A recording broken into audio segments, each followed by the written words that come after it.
Markets are sinking, but optimism around Bitcoin is still quite present. Bitcoin's going to outlast all of us, I'm quite sure of that.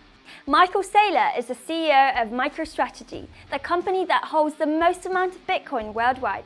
This American businessman has become one of Bitcoin's biggest fans. I'm a supporter of Bitcoin. With every passing day, more and more individuals believe that Bitcoin is here to stay and that it is one of the very few cryptocurrencies that will survive in the future. This is what is known as Bitcoin maximalism. Even Vitalik Buterin, founder of Ethereum, defends this concept. But what exactly is behind this movement? Why could this be the only cryptocurrency used in years to come? One of Bitcoin's defining factors is security.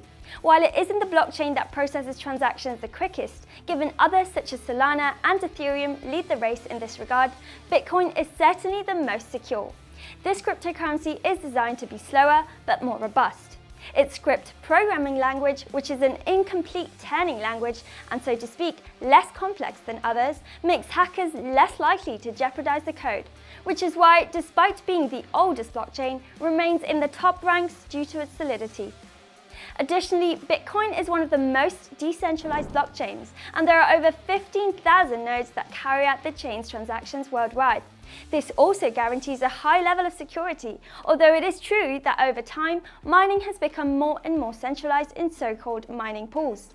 In these pools, anyone can contribute the computing capacity of their computer to the network in exchange for a reward. This cryptocurrency continues to spark interest amongst large investment funds as they maintain their Bitcoin holdings despite market movements, which could be a sign that Bitcoin is an asset with a solid future. For instance, Grayscale manages a fund called Bitcoin Trust, which has over $12 billion worth of open positions. VanEck, on the other hand, is a company that manages an ETF, an exchange-traded fund of $18 billion and owns crypto-related assets. In total, the investment funds maintain a relatively stable Bitcoin position, while they accumulate about 850,000. In fact, massive companies such as Tesla possess thousands of Bitcoins. While staunch Bitcoin believers believe that Satoshi Nakamoto's project has always survived several crises, many do have their doubts. Is this the end of the crypto craze? They will come to a bad ending. Bitcoin has no unique value at all. Bitcoin is worthless artificial gold. Headlines surrounding the end of crypto always make an appearance throughout challenging times. But the truth is that since its birth, Bitcoin has overcome many of the crises that have hit the global economy. In fact, Bitcoin came to life exactly when the financial crisis of 2008 shook markets around the world. Moreover, in 2018, markets suffered a significant crash, and the S&P 500 dropped by 20% in a matter of months. Despite this, Bitcoin stood firm. The mother of all cryptocurrencies also survived the economic crisis caused by COVID-19, leading to a drop in the Eurozone's GDP of 6.3%. Bitcoin as of now is still alive, despite the macroeconomy's ups and downs. Aside from Bitcoin's resilience, this project is seen by many as a new gold. That what Bitcoin represents to you in that world? Bitcoin is going to be digital gold. It is going to be a place where you have sovereign money. The supply of Bitcoin is limited, similar to gold. This makes it a store of value. But how can such a volatile asset be a means of storing value? In fact, if we compare Bitcoin's volatility with that of gold, we can see that the price of this cryptocurrency is quite unstable.